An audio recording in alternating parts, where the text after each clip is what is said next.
Poor families from the bottom rung should leave. The meat will taste bad. At a fancy steakhouse, when my daughter Jessica ordered cheaper meat, a banker at the next table started to pick on her. Her name is Julie Robinson, and we've had run-ins with her before. At the height of my anger, I decided to make a significant decision. My name is Michelle Stevens. I'm turning 50 this year and am a part-time working housewife. Due to being born to a father who loved collecting paintings, our family home was adorned with many artworks. I believe my dad often talked about paintings even during dinner, mentioning things like, "The use of color in that painting is exceptional," or "the artist who drew that was struggling in life back then, and it reflects in the art." Given the environment I grew up in, it wouldn't have been surprising if I had become an artist, but sadly, I had no talent in drawing. In my report cards, I always scored a C in art, and even now, I don't get the appeal of abstract paintings. However, my dad never discouraged me and told me to do what you love, so I studied economics in college. I met my current husband in college, and we got married when I was 25. A year after our marriage, Jessica was born. This life event led me to quit my job back then and fully focus on raising her. Once Jessica started elementary school and didn't need constant care, I started my part-time job.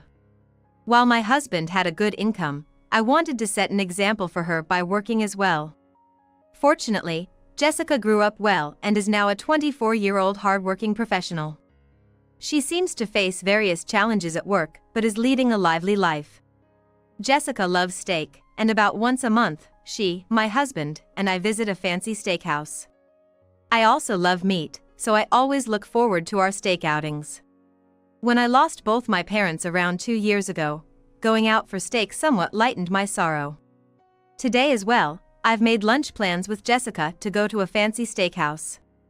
It's a weekday afternoon, but Jessica happened to have the day off, and I didn't have work either.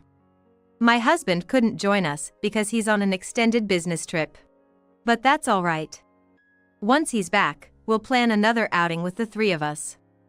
As lunchtime approached, Jessica and I headed to our favorite steakhouse, and immediately started browsing the menu upon being seated.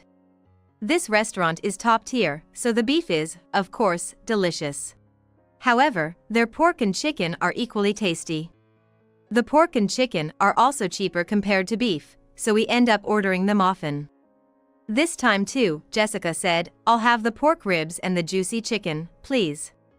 Of course, we didn't just order that, we also got some beef and rice.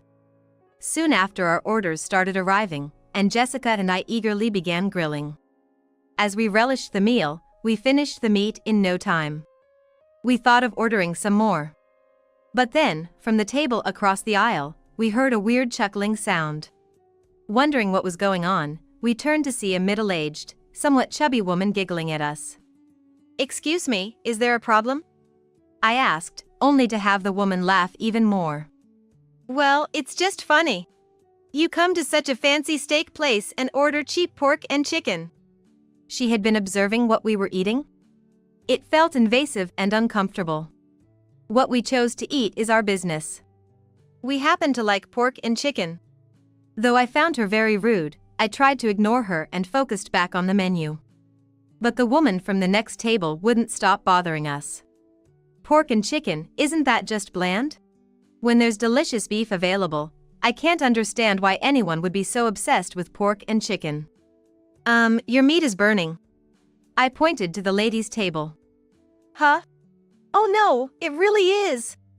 Jessica quickly grabbed the tongs. On the grill, an expensive-looking piece of meat was charred black. Julie was making a face, probably thinking it was because she was bothering us. I totally believe this was Julie's fault, but after moving the meat to her plate, she glared at us sharply. "It's because of you too. The best meat in this place is ruined. This was the most expensive one. What are you gonna do about it?" "What can we do?" I thought. "How about ordering a new piece?" I suggested hesitantly, but that only made Julie angrier. "It was your fault that the meat got ruined. Why should I have to pay out of pocket and order again?" Julie's anger seemed to be escalating, and she finally said, "Get out of this restaurant." Hey, this is a high-end steakhouse, right? The only thing to order here is the prime beef. Doesn't matter if they have pork or chicken on the menu. The right choice is beef. People nibbling on pork and chicken like they're poor should probably just leave. At her absurd reasoning, both Jessica and I were dumbfounded. Seeing our reactions, Julie continued to rant. Only people like me, who can afford to dine here twice a week, should be using this place. After all, I work at Blue Bank. I'm an elite. Blue Bank? Blue Bank, a major bank, is where I have an account. But something else caught my attention. I felt like I had seen Julie at Blue Bank before. Poor people like you have no right to taste the meat of this restaurant. Come on, just leave. As I watched Julie continue to rant, I finally remembered where I had seen her. Didn't you have a disagreement with me at a Blue Bank ATM recently? She seemed to recognize me as well and pointed, saying, "Ah, that annoying woman." The story dates back about a month ago. I stopped by Blue Bank to withdraw some money from the ATM. For some reason, the ATM, which should have been functional, wasn't working. The screen was pitch black and it wasn't working. As I was wondering what the issue was, a bank employee with a name tag reading Julie approached. It was the same woman. "Hey, what did you do? Did you break the ATM?" Julie seemed to think I had broken the ATM and frowned at me. "No, I didn't break it. It wasn't working from the start. I think there might be some issue with it." I tried to explain, but Julie insisted that I had broken it. "Don't try to act like it wasn't your fault." Just then, the branch manager, Jim, arrived and asked what the problem was. When I explained the situation, Jim immediately apologized. "I'm sorry. That ATM is out of order. But it seems the notice sign fell off. It wasn't your fault, and we apologize for accusing you." "Julie, apologize!" Urged by Jim, Julie apologized, but she clearly looked displeased. Although her attitude was upsetting, I decided it wasn't worth making a fuss and left. I had almost forgotten about the incident with Julie, but here she was again. I briefly told Jessica about the previous incident, and she whispered, "I see." It was clear that, even if she didn't voice it, Jessica was taken aback by Julie's behavior. Seeing our reactions, Julie shouted, "Don't you dare look down on me, you poor people." By now, I could feel the stares of other customers. The staff was also looking over, unsure of how to intervene. "Please, keep your voice down. You're disturbing the other customers and the restaurant. Everyone's watching." I tried to warn her. Julie, realizing she was drawing attention, muttered, "Oh, I'm sorry," and started eating again. However, when the attention shifted away, she audaciously sat at our table. She whispered, "Leave, you bottom-class poor family. The meat will taste bad. Until you leave, I'm gonna keep complaining in a low voice." What? I was getting frustrated. Julie was incredibly persistent. She seemed intent on bad-mouthing us until we left. "Mom, let's just leave. I've had enough to eat." Jessica seemed to be annoyed and quickly stood up. She probably wasn't full yet, but her desire to distance herself from Julie must have prevailed. Realizing that Julie was not the kind of person to have a conversation with, I decided to give up on eating at this restaurant. "I get it. We'll go somewhere else." Upon hearing that, Julie grinned at me. "Oh, finally got the hint? Gosh, poor people sure are slow to catch on." Why do we have to leave because of someone like her? I wasn't gonna let this slide. I pulled out my phone, ready to retaliate. "I'm about to call Jim, the branch manager, and cancel a deposit of $3 billion. If you apologize right now, I might reconsider." Hearing this, Julie's face turned to shock for a moment, then she chuckled. "What's this about a $3 billion deposit? There's no way someone content with pork and chicken could have that kind of money. Come up with a better lie." Julie clearly didn't believe me. Her lack of customer awareness was glaringly evident, and I sighed. "All right, I'll call the branch manager. I'll step outside the restaurant to do so, but don't say I didn't warn you." I took Jessica with me, settled the bill, and went outside. As I was about to make the call, Julie came out too. This seems fun. I'll watch from here. You're probably not gonna call the branch manager, but some random guy, right? A setup? I can't wait to see who answers. Annoyed by her taunting, I made the call. I dialed the number for Blue Bank and asked for Jim. Jim quickly came on the line, and when I explained the situation, he immediately apologized. I'm so sorry. Julie has been incredibly rude. I'll make sure she doesn't bother you again, Ms. Michelle. We'll consider disciplinary actions against her. Please reconsider canceling the deposit? No, I can't trust a bank with employees like that. Being treated as poor just for eating pork and chicken is just too much. Plus, she treated me as a suspect regarding an ATM incident without any proof. If you let Julie continue, I feel it could lead to a major financial issue in the future. I'd like to cancel before that happens. Jim was again heard apologizing, but then Julie snatched my phone and blurted out something unthinkable. Who are you? Claiming to be the branch manager? Are you this poor woman's husband? She genuinely believed she wasn't speaking with Jim. Sadly for her, she was indeed speaking to the real branch manager, Jim. After such disrespectful remarks, this wouldn't end well. From the other end, I heard Jim's angry voice shout, "Is that Julie speaking? I am Jim, the branch manager." Julie finally realized who she was talking to. Her face going pale. Are you really the branch manager? I thought she was calling some random guy. I'm so sorry. Julie kept apologizing over and over again. However, it was too late to apologize no matter how she tried.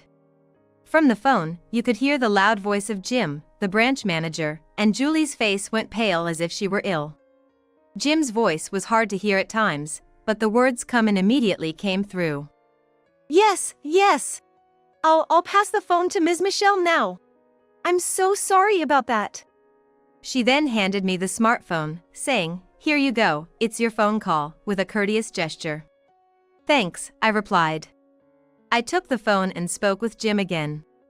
He wanted me to apologize properly, so we headed to Blue Bank. All the while, Julie looked distraught and couldn't focus.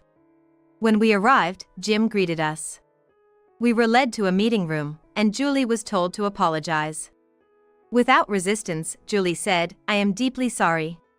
She then sat down on a nearby chair, holding her head in despair. Man, I was enjoying some fancy steak, and I didn't expect this. I shouldn't have played hooky. Wait, you were playing hooky? I asked in surprise. Seeing my reaction, Julie looked taken aback. Well, not exactly playing hooky, I was just a bit tired. She tried hard to make an excuse, but it was too late. Jim, with an awkward expression, explained. It's quite embarrassing, but Julie called in sick today due to a high fever. However, we found out from a call earlier that she was at a fancy steakhouse. In other words, she lied about being sick. Come to think of it, it was a weekday afternoon. The bank was open for regular business hours. To use sickness as an excuse to eat fancy steak? After being rude to a client and skipping work? I really can't trust you anymore, I said in a sharp tone. Jim apologized again. And Julie kept apologizing, saying, "I'm so sorry." However, she then added, "But come on, a deposit of $3 billion? You can't blame me for being skeptical." Jim immediately pointed out. Didn't I inform you about Ms. Michelle a long time ago? And yet, you didn't remember. This was your mistake, so stop complaining. Yes, I'm very sorry. Julie's face showed regret as she apologized again. However, her demeanor didn't seem genuinely remorseful. It was evident she was merely apologizing because she was scolded. That half-hearted apology is enough. But a deposit of $300 million does seem unreal, doesn't it? Let me explain. Actually, my father had a passion for collecting paintings, but he passed away a few years ago. I kept his paintings as a keepsake for a while, but unfortunately, I couldn't appreciate their true value. I decided to sell them to someone who'd cherish them more, and when I did, my account ballooned to $300 million. Is that even possible? Julie was more shocked than convinced. I was equally surprised when I sold the paintings, wondering how they could fetch such a high price. I understood how she felt. I didn't want to give my father's treasured paintings to just anyone, so I had them professionally appraised and sold them for their rightful value. As a result, I ended up with an unbelievable sum. I sold the last painting about 3 months ago. I wondered about keeping such a massive amount idle, but between part-time jobs and house chores, I just left it in the blue bank. I've decided to close the account. I think my late father would advise against leaving so much money untouched. It's the money he left for me, so I don't want to keep it in an unreliable institution. Upon hearing this, Jessica nodded. I agree with my mom. Having someone like Julie involved with such a significant amount of money does naturally raise concerns. Hearing this, Jim looked resigned. Understood. We'll go ahead and cancel that for you. Later on, Julie will be dealt with strictly. Just when I thought everything was settled, Julie continued her pleas. Please wait a minute. What's gonna happen to me? Please don't punish me. You're not gonna fire me, are you? Stop causing a scene in front of the customer. Miss Michelle, I'm terribly sorry. Please don't mind Julie's behavior. Before I knew it, Jim stepped in, but Julie suddenly gripped my arm tightly. Please, I beg you. Convince the manager not to penalize me. If my pay gets cut or I get fired, I'll be in big trouble.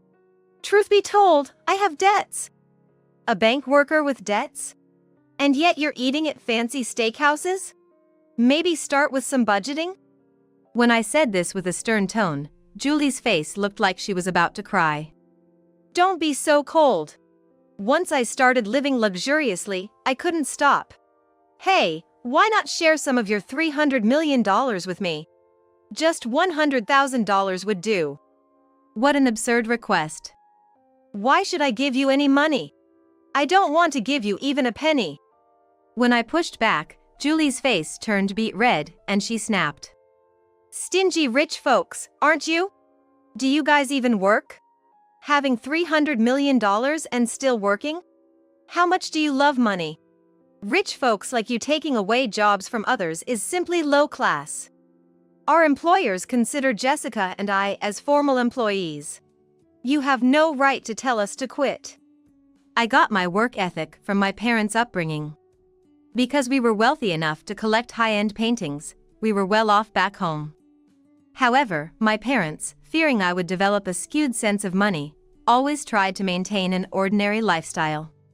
My dad worked diligently, and my mom put her all into house chores and her part-time job. If my parents had been lazy just because they were rich, I might have never thought of working earnestly and might have ended up unemployed. Now, as an adult with a child, I've taken after my parents, and I've raised Jessica with the same values. I took on part-time jobs because I wanted Jessica to see a hard-working woman as a role model. Perhaps that's why Jessica never became lazy and grew up to be a responsible adult in society. Also, working helps you learn common sense in society, and it adds structure to your life. That's why, even if we have money, we believe in working. I don't want unsensible folks like you meddling in our affairs. When I firmly spoke my piece, Julie was at a loss for words. Jim also said with a stern face, I get it, you're not remorseful. I'm gonna discuss firing you with the higher-ups, so brace yourself. Upon hearing this, Julie snapped back to reality. I'm so sorry, Ms. Michelle. I've been so stressed out lately and ended up complaining without thinking. I don't need a penny, just please forgive me. Obviously, after this series of events, I didn't feel like forgiving her. We don't need your insincere apologies. Face the consequences and suffer for it. I won't forgive you either. It's absurd that after saying such horrible things, you don't genuinely feel remorse. Following my lead, when Jessica spoke, it seemed Julie finally grasped that she wasn't getting any sympathy. She slumped dejectedly, muttering apologies over and over, but nobody comforted her. Later, I heard from Jim that Julie was fired. She was already known for being frequently late and was often rude to her juniors, so she had multiple issues with her work ethic. With this incident on top, she was swiftly fired. I heard that the moment Julie was informed of her termination, she collapsed on the spot. Reluctantly, an ambulance was called, and at the hospital, they discovered she had diabetes. Seems she didn't consider her age and indulged in meats and sweets daily, which has now put her in a critical condition. Currently, I heard Julie is hospitalized, and the medical bills are piling up. Losing a job while in debt, and on top of that having health issues, her future's probably gonna be pretty tough. The way things turned out for her feels like a harsher punishment than I expected, so my resentment towards her has faded. Jessica seemed to feel the same way, saying, if she's suffering that much, let's let bygones be bygones. On my end, I decided to manage the 3 billion yen I had in Blue Bank, which I guess would be something like $30 million here. After discussing it with my husband, who just returned from a long business trip, and Jessica, we decided to keep only what we'd need for the future and donate the rest. I didn't want any unnecessary attention, so I donated anonymously. This way, we didn't get any weird looks from the public. The money we kept? We didn't leave it in Blue Bank, we put it in a different one. Our family tradition of going out for steak is still going strong. In fact, we all went out just yesterday. My husband was with us this time. We ordered not just beef but also pork and chicken. No one gave us any side glances, and we thoroughly enjoyed our meal. Both Jessica and my husband seemed pleased, and I personally had a blast enjoying the meat. I want to keep making these happy moments with my family. Of course, we're gonna keep an eye on our health too.